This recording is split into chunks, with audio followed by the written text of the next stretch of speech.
সুপ্রিয় দর্শক, আপনারা যারা আমার ভিডিও দেখতেছেন এবং দেখবেন, এই যে দেখেন এই ব্রিজটা কিন্তু আমাদের সুতাং নদীর উপরে এই ব্রিজটা হইছে এবং এই ব্রিজ হওয়াতে কিন্তু মানুষ চলাচল করার মতন একটা উপযোগী।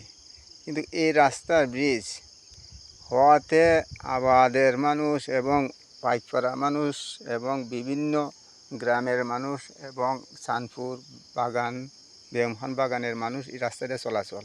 এবং এই যে ব্রিজটা দেখেন, এই ব্রিজটা কিন্তু হইছে ছোটো ব্রিজ, বড় ব্রিজের সাথে দক্ষিণ দিকে ব্রিজ হইছে এটা, কিন্তু এই ব্রিজে রাস্তায় কোনো মাটি খাটা হয় নাই।